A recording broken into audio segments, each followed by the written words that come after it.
I'm doing a preview of every single team in the NBA. And today, we're doing the Washington Wizards. Last year, the Wizards were almost the worst team in the NBA, and by a large margin. The Wizards and the Pistons were at the bottom of the league last year and just set as two just really bad teams. Of course, the Pistons had their 30-game losing streak, and the Wizards had a really bad month, and I think it was February. Basically, the Wizards were not good.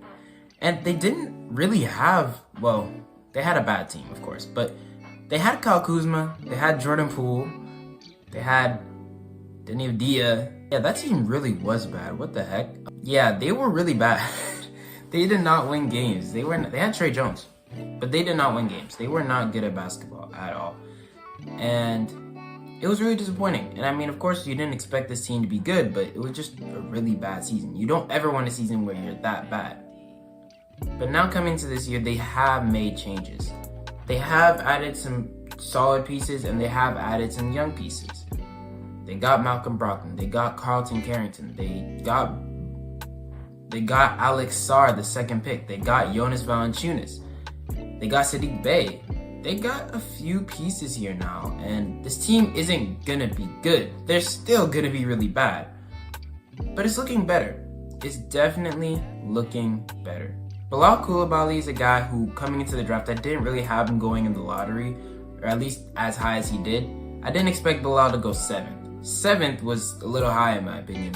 And at this point, still 7th seems a little high, especially considering who was picked after him. There were some skilled players who I thought could have gone higher and could have taken this spot on this Wizards team. But I guess overall, I can't really be mad at it.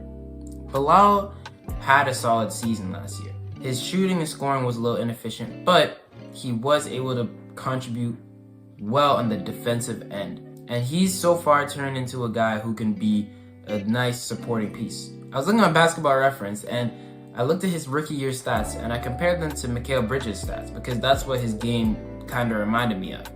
And they were almost identical, man. Of course, Mikal was a little better, like when it comes to plus minus and just a little more efficient, but still, they weren't very far apart. So Bilal turns into a Mikal Bridges type player. That's amazing. But I guess we can't really expect that from him. It's just, we can't really expect much from him. He's a rookie and, not rookie, he's a sophomore now.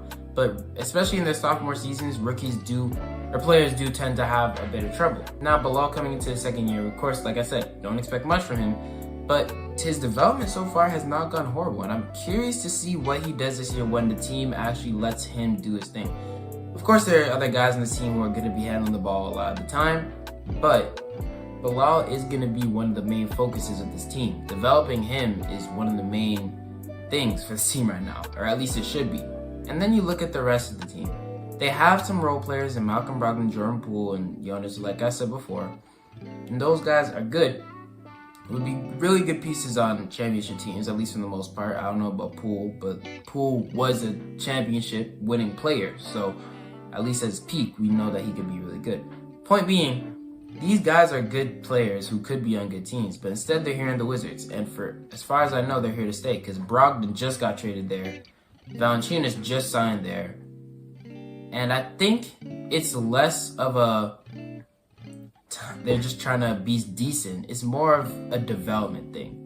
Malcolm Brogdon to have over your guy, your point guard, rookie point guard, Carrington, is not a bad decision. He could definitely teach him some things. Brogdon's been in the league for almost 10 years now, so that's not exactly a bad decision to make when it comes to that.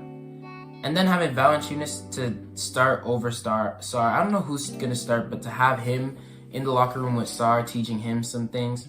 Sarr is a really good skilled player, but he's also really skinny. And Valanciunas does have a lot of strength. So Valanciunas can maybe teach him a few things about being a post-centric big or just being a big in general. Just, I guess, a little welcome to the league guy, a little first mentor.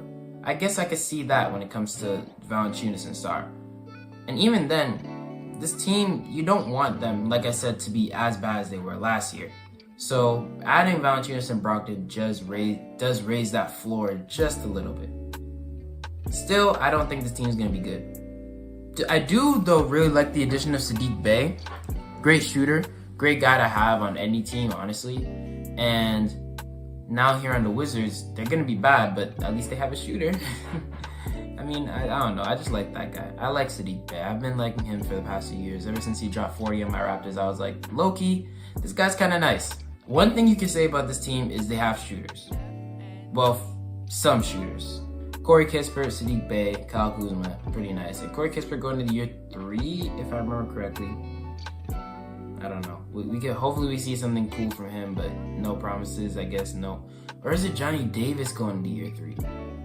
It might be Johnny Davis. I guess we shall see, but, you know, they have some guys here. They have a lot of guys who they drafted and who are kind of just like fading out. Denny Avdija was one of those guys, and he wasn't horrible, of course, but they traded him away. Johnny Davis is one of those guys. Corey Kispert is one of those guys. And Johnny Davis is a guy less who I had expectations for. But Corey Kispert, I thought he was a really good guy who could just shoot the ball really, really well. And he'd be a good guy to come in and hit some shots. But so far the Wizards, man, I mean, they're bad, so they're not going to really make much use of a shooter or off-ball player like him. I did see a video on Corey Kispert, but I think it was Alex Hoops or it might have been Hoop Venue, one of those guys. But basically, yeah, Corey Kispert could be a really cool guy, but I don't know, man. They haven't really put him up so he can show his full potential. So that's kind of been sad. But I guess aside from that, yeah, I like their rookies. Like I said before, Carrington and Alex Sarr are 2 guys who I think can be pretty good. Especially, I mean, like, a lot of people were clowning Sarr after his performances in Summer League. I am kind of curious to see like what other stars have performed the greatest in Summer League. I guess I could search that up. But 10 NBA players who rebounded from terrible Summer League performances. Shout out to Complex. I don't even know who you are, but DeAndre Jordan, there's one. Patrick Beverly, Marcelo Tat, Nicholas Batum, David West, Danny Green, Trey Burke, what the heck? Graves Vasquez, ooh, that's a name. Serge Ibaka, Wesley Matthews, and that's it. So there's some solid role players on this list. It might worry you that there's no stars on this list because most people had at least decent Summer League performances. But I guess Alex Sarr, we just have to wait and see. You never know what you're going to get from him. We can't really judge him based off Summer League too much. People were clowning him. People were clowning this whole draft class on not being very good just because, like, the top guys aren't the greatest. But you can't really say that when they haven't even played a game in the league yet. They haven't even played a season in the league yet. I always say you can only really start judging rookie or young players after their 3rd year. If it's their 3rd year and they haven't done anything, that's when you can start asking questions like, wait a minute, is this guy gonna really... And of course, like, yeah, you can say, oh, this guy had a bad game. But I'm saying, like, you can't just give up on a guy until it's their 3rd year. Denny Avdija just finished his 3rd year and the Wizards traded him, so it makes sense. Corey Kispert, I think, finished his 3rd year, so if the Wizards traded him, I wouldn't be surprised. Johnny Davis just finished his 2nd year, so he's going into his 3rd year now. So what are we going to see from him?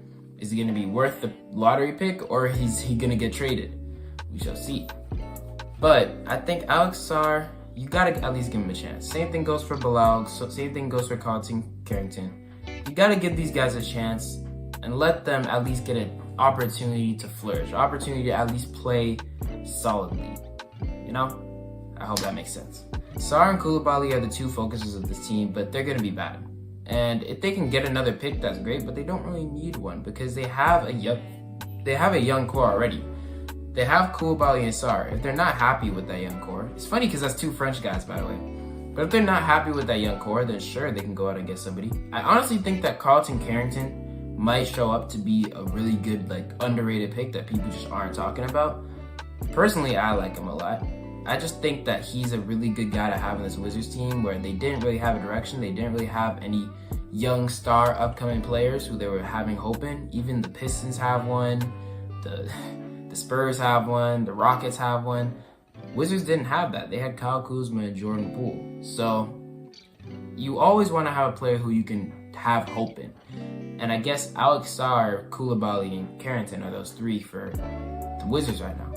And will they cash in? Hopefully, because I really do want these guys to be good. I also want Jordan Poole to be good, but there's no promises with that. Maybe if Jordan Poole just takes on a smaller role, and if he's not always handling the ball, if he's just like the secondary ball handler like it was in Golden State, maybe.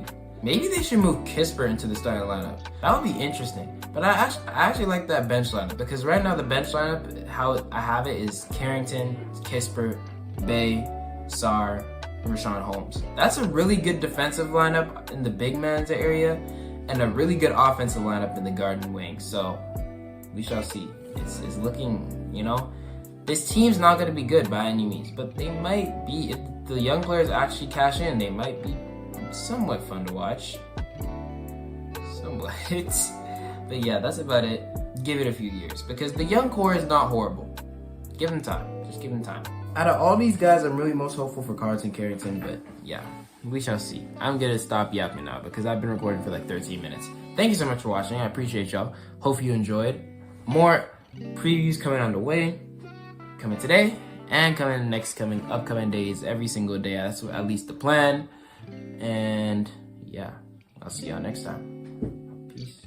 Oh, subscribe. Why'd I wink? Whatever. Anyways, bye guys.